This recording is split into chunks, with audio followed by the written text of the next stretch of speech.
Trump stole even more documents than we realized. Yeah, it's come to light that a rather significant book of American secrets is missing. Seems to have been in Trump's possession.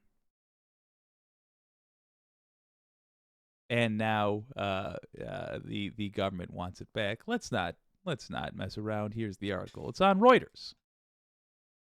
If you don't know, Reuters is it's like the Associated Press in many ways. It is just straight news. I tell you that so you can fully appreciate the severity of what we're about to read. A binder holding top secret intelligence that contributed to a U.S. assessment that Russia tried to help throw the 2016 U.S. election to Donald Trump has been missing since the last days of his presidency, a source familiar with the issue said.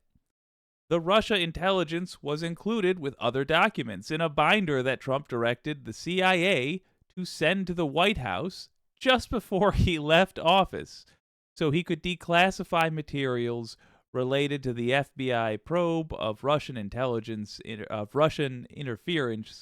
the 2016 vote, the source said. The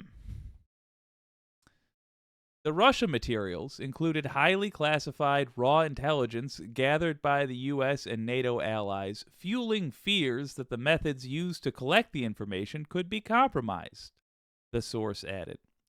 Trump's presidential campaign did not immediately respond to a request for comment.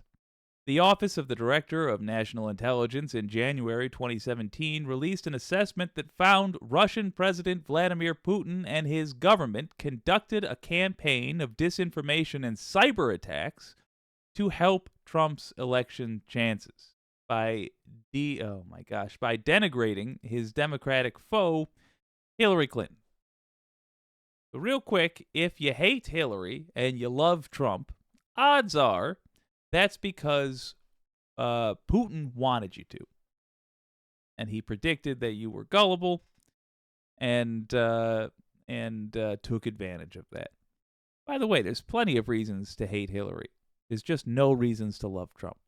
Russia denies interfering in the election. The disappearance of the binder ignited such deep concerns that the government last year offered to brief the Senate Intelligence Committee, which accepted, the source said. CNN first reported the missing binder in a federal court document filed in August by John Solomon, a conservative journalist. The binder was described as 10 inches thick. Trump appointed Solomon to be a representative authorized to access records from his presidency in the National Archives. The court document said that Mark Meadows, who served as Trump's last chief of staff, Mark Meadows, who admitted to his guilt in a coup attempt recently, was involved in handling the missing binder and developing with Solomon a strategy to release the materials that Trump planned to declassify. Let me be clear. Planned to declassify. That Trump planned to declassify. Let me say that again. That Trump planned to declassify. Meaning, he let Mark Meadows and he let this random guy, Solomon, look at classified material because he planned to declassify it. But he had not declassified it. Right there. Right, Cha. That's a serious breach of security. That's a crime. To my knowledge, and if it's not, it should be. That is classified. John Solomon didn't have the clearance from you or me to look at that stuff. He was just some guy. And Trump said, I intend to maybe eventually, if the mood hits, declassify this stuff. So go ahead and look at it while it's classified. You want to know? You want to know something interesting? Sometimes a president will say, I want to declassify this thing. And he'll file the forms, and then somebody from the agency that works with the thing he wants to declassify will go to the president's office, and they will say, President, we can't declassify this because here's something else you didn't know. Reason you wait till after something has been declassified. Because the president is also essentially just some guy that we elect to represent us. A bunch of regular guys. They also included anti-Trump text messages between Peter Strzok and Lisa Page, FBI officials who were involved in the probe, the source said. Much of that material is not considered sensitive, said the source. Much, but not all. It was covered in a heavily redacted version of the binder that was declassified. Yeah, the heavily redacted version, sure. You could see all the times they used the word the. And posted in 5 parts on the FBI's website in 2022. Trump has repeatedly called the FBI investigation a hoax. Of course. He had ample reason to know it was not. Yet he called it a hoax. That means he was lying. I am shocked, I tell you, to learn that Trump is a liar. Solomon's federal court filing said that just before Trump left office after his defeat by U.S. President Joe Biden, Solomon was told by Meadows that Trump intended to order the declassification of the Crossfire hurricane materials in the binder 2 days before his term ended. The document said Trump and Meadows told Solomon that the binder had been declassified. I bet it wasn't. On Jan 19, Meadows invited Solomon to the White House to review several hundred declassified pages and discuss the material's public release, it said. Copies were provided to Solomon. As he began preparing a story for his website, it continued, he received a call from the White House asking that copies be returned for additional redactions. Meadows promised Solomon that he would receive the revised binder, said the document. This never happened. There has been no trace of the classified version since then. Hey, gang, what's it matter? If we've still got the documents, if we've got a copy, what's it matter? What's the relevance? Well, here's the thing. A big part of the reason, whether it ought to be or not, the fact is, a big part of the reason why something is declassified is because if other countries find out the way we do things, we won't be able to do them again.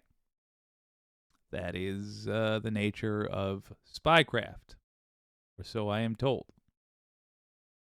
We are in a position where something that had to be heavily redacted is floating around out there.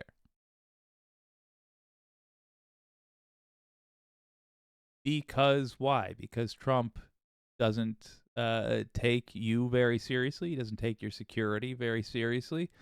He doesn't respect you or your safety or your family's safety or whether or not you said he is allowed to do something.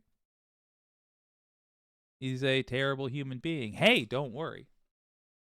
There's something you can do about it. You can contact your representative and demand that they demand something be done. Demand that they make a stink about it. Demand from your representative that they talk to the attorney general and add this to the litany of things he's being prosecuted for. Now, truth be told, I assume this is one of the many documents in the documents case which he is already being charged for, frankly. he's already going to have a trial about. So why should you demand it? Because redundancy is good. Because they, the ominous they, might have known about this already, but we didn't.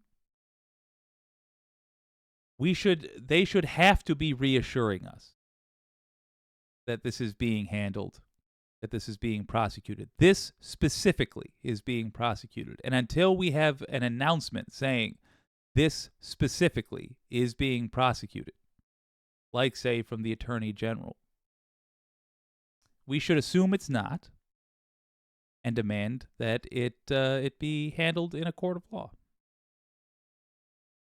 My only argument here is to be noisy about this, and if it's redundant, and if it's annoying, and if it's the sort of thing that takes up way too much of your representative's time, fuck 'em. It's their fault. This guy should be in prison already. The fact that we don't have this back is troubling. He should be sitting in a jail cell until all the documents are returned. Literally, held in a cell, put the toilet in there, serve him his food there, and hold him there until all the documents are returned. If he is unable to return all of the documents, he must tell us who he gave them to so we can start doing damage control. The only reasonable way to handle this.